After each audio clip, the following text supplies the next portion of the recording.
Guess who's back? Hey, how's it going? Hello everybody. How you doing? Good? Okay. Okay, so what we're gonna do. Christen Press went live on Instagram, which is something she never does. Like, And I missed it. yeah, you did miss it. When was it? 2 days ago, 3 days ago. She never goes live. She kind of did I don't know if it's considered like an interview. Yeah, she kind of just gave a statement, kind of like a. Just talking. Chatting. Chit chat. Okay. She really was. She was kind of chatting, and we're just gonna react to I think we're gonna react to the whole clip. It's 12 minutes. We're just gonna get right into it. We're gonna react to this. Christen Press is the most adorable human being on the planet. Her voice is something. Her voice is so cute. She just talks about. She had a breakfast with Deepak Chopra last summer. Ooh, yeah. And you know, I think part of sports is having that mental fortitude of knowing not just about yourself, but just kind of that mental fortitude to say sports is 80% mental. And if you're not in the right headspace, you could be the fastest runner, the highest jumper, the most skilled, but it doesn't mean a lot if you don't have that mentally, if you are not in the good headspace. It just doesn't mean anything. All right. She just talks about kind of her journey. All right. Her journey. Let's see that journey. Okay, great. Hi, I'm Christen Press. I am a forward on the U.S. Women's National Team, and I am the co-founder and CEO of Inc. And I am so honored to be here today. She does. Doing live with all of you wonderful people. I had the distinct honor of having breakfast with Deepak about a year ago before I left for the World Cup, and the impression that he made on me stays with me always. He is an advisor to our company, Inc. And that's cool. He has kind of instilled this idea in our company that we've translated and turned into kind of our company motto, which is his idea of synchro destiny.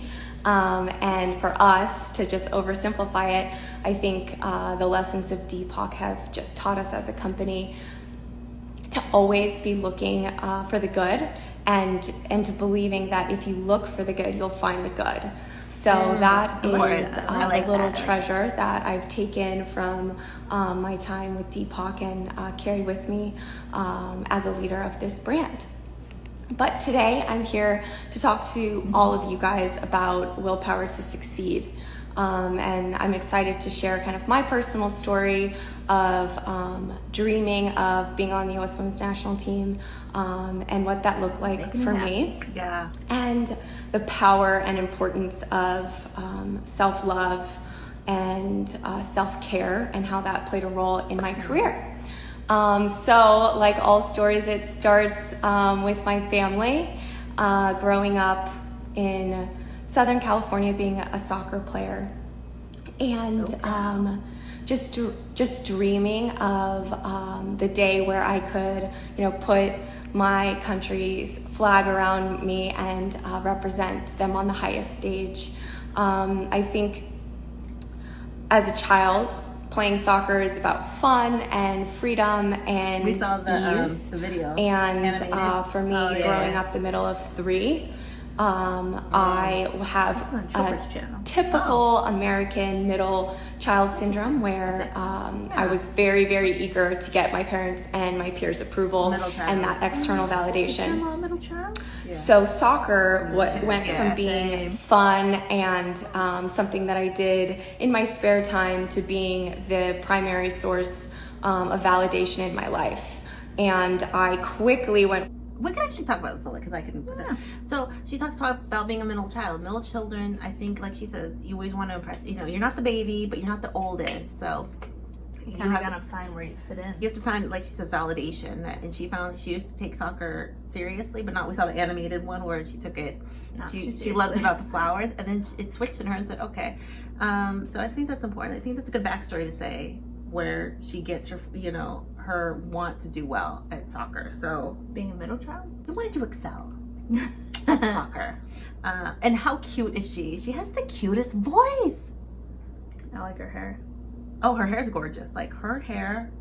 I'm surprised she straightens it so much. I mean, she can do whatever she wants, but She has beautiful Wish hair. my hair had those nice Curls, yeah. It's just like From a child playing in the grass to, a middle schooler and a high schooler that was, anxious about making the national team and anxious about being recruited to college. And, my identity got really wrapped up in the idea that if I won a game, I was a winner. And if I lost a game, I was then a loser. And it created a real pressure pocket around me. You start off for the love of the game. And I remember feeling in high school and college that it wasn't even that I lost my love of the game, but I guess somewhere along the way, I started to love to win more. And then when, I would face adversity and not win, I didn't love it at all. If you're so tied to the result, then you can really, lose where you started and kind of the natural beauty of the game. And so, I actually remember quite clearly when I was playing at Stanford. From the outside, I had an amazing college career, and I scored a lot of goals, and we won a lot of games. And I think many people would look at that and say, like, wow, she had a very successful career. But I actually consider that time that I played one of the hardest of my life, and probably the least successful in the way that I define success now, which is joy and contentment. And I think it whittled down to, if my team lost, it was a catastrophe. And I felt like it was completely my fault. If we won, I still believed that I could have played better or produced more. If I scored twice and we won, I wasn't happy. I was relieved because my standards had just become so high. And that's scary to think about. You know what I mean? She only at that point liked soccer if she was winning, number one. Even if she won, she wasn't satisfied. It's very extreme. And that's the mindset I think we give to people at a high level, or a mindset we give to athletes in general, or to performers. If you're not the best, then you're not. If you're not number one at all times, not only then you're not good, or you're not worth it, but then even if you do it, that's expected. So right. She's just saying that, and that's such a hard mindset to be in when she has other things. She has school to worry about, she has family to worry about, and she's not being able to enjoy something she's so good at. It's scary to think of that. You're so good, yet you don't even feel good. Okay. Drive to win and seeking that external validation became so important to me. And it was in 2012 that my life and my game totally changed. I was a year out of college. I was dreaming and, staying up all night, actually worrying about making the national team. It was an Olympic year, and the professional league that I played in the United States folded.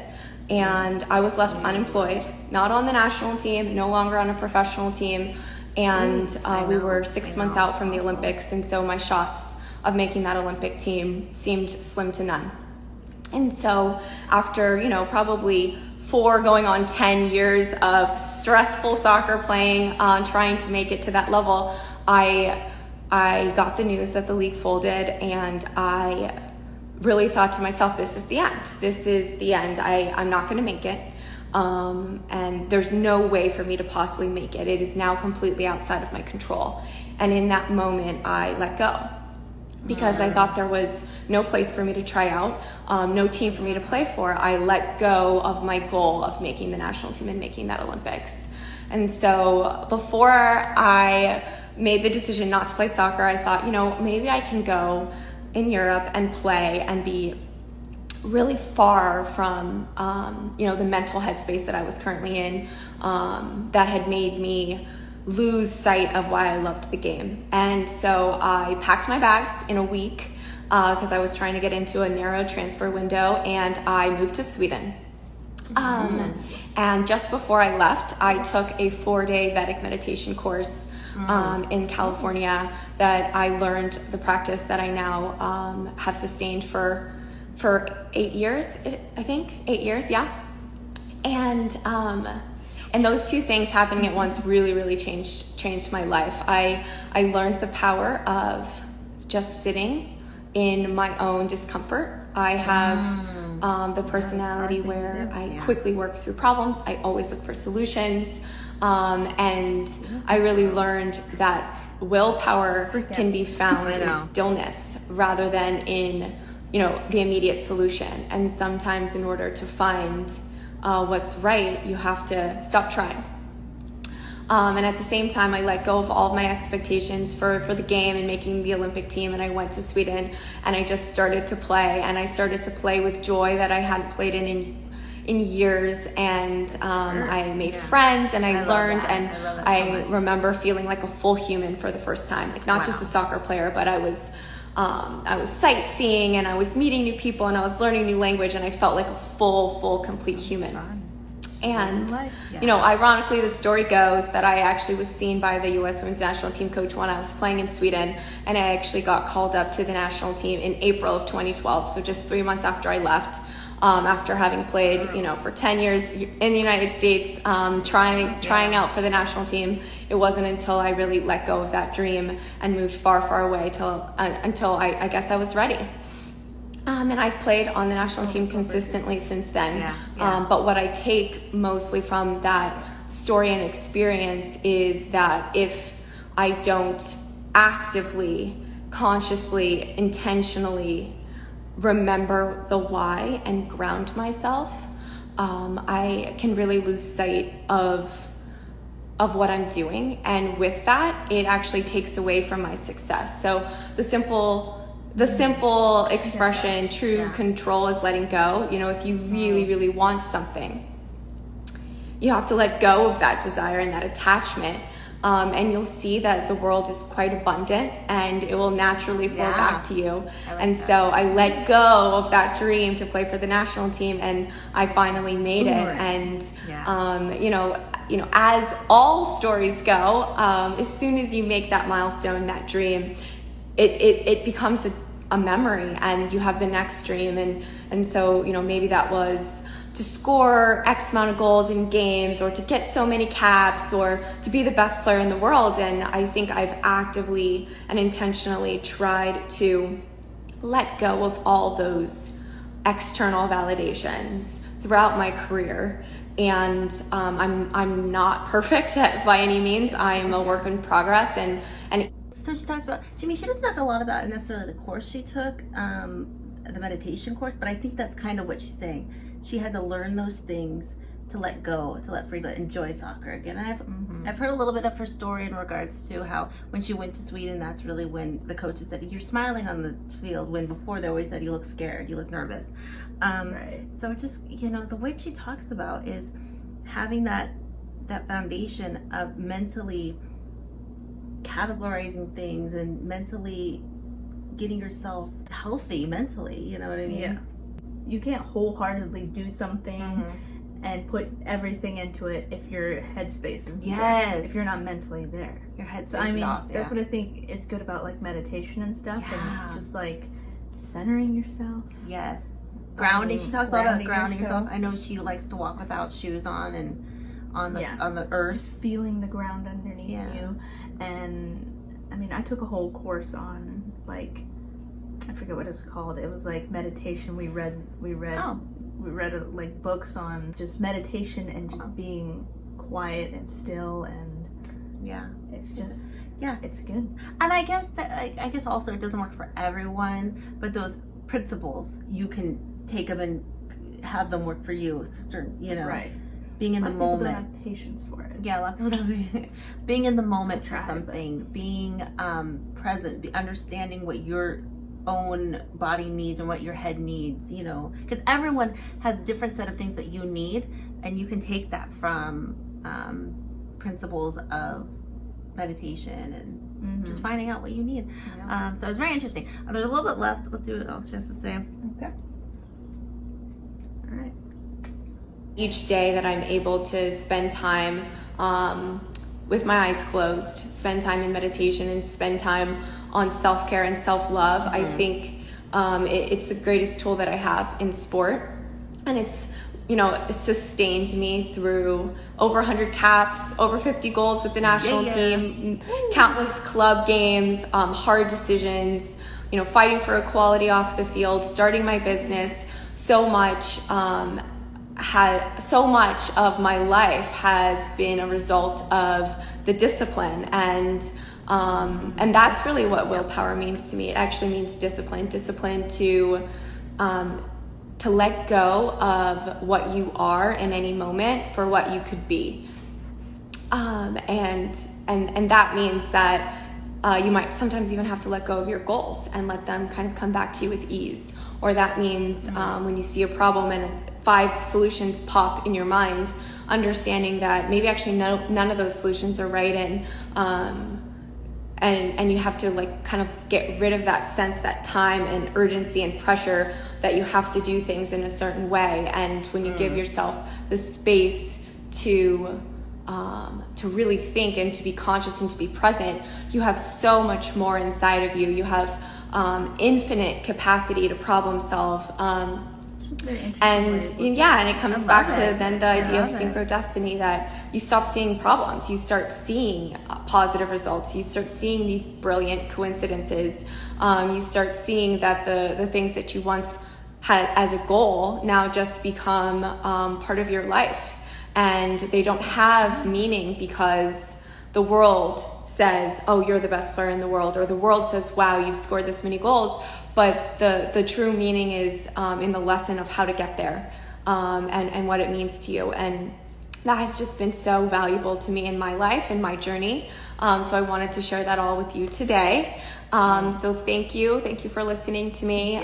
Thank you to the Chopra team for having me on. And I look forward to hearing from you guys and talk to you soon. Okay. So cultivating the willpower to succeed. That's what it. Cultivating the willpower to succeed. So that's basically what she talks about: the willpower to succeed. And I mean, I kind of also look at it where if it didn't work out for her to be on the national team, to be a star of the national team, where if that didn't work out, I still think she would have that mindset of, that didn't work out, but that isn't, like she talks about, she's solution based. That's not, it's not the problem. Because it's a mindset, she went into the mindset, and then saying after she went to Sweden, I've got that heaviness from me. I can't have that heaviness. Yeah. So just because Christen Press is one of the best soccer players, that doesn't mean you can't be successful without being the best soccer player. You know what I mean? Yeah. Which I love. I love that idea. I've known people who said if they're not the best at this, if they're not the best at that, they're depressed, they're horrible, their life's horrible.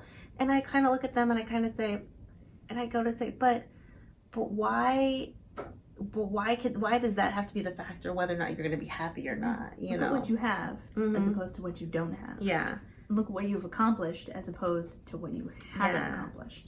Yeah. Or something smart like that. No, it's just a mindset, It's a mindset. And, having the capacity to see, let's think about solutions, just like Christen says, it's just powerful stuff. And I guess it's not, I can't imagine Megan Rapinoe necessarily living that mindset, because we just did a Megan Rapinoe video. Just a bit more hardcore. But it's just about having, and people support you around you, having support, and saying if that person isn't supportive around me, then saying goodbye, you know what I mean? Or things like that. Right. It's just very hard. Yeah. But Christen just seems to have such a clear head on her shoulders. Totally. Whether or not you can live the same lifestyle as Christen, the way mindset, her headspace is focused to what she knows.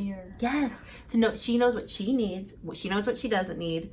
She's internalized it. She's figured it out. Oh yeah. So this is powerful stuff. I just love that. Christen's inspiration. We did watch the whole video just because I just want to see what she had to say, and I loved it. She's a very inspirational lady. Yeah. She has a way with words. She does, and it makes you feel like you can accomplish anything you want just by listening to her. Mm-hmm. Yeah. She actually didn't even mention that 2012 team. She didn't even make the 2012 Olympics, but she didn't focus on that because at that point it wasn't important. Oh, I didn't make the Olympics. That's not what my goal was necessarily. You know what I mean? After she got called up from Sweden, so I thought that was an interesting part. She actually didn't mention that, which I'm glad.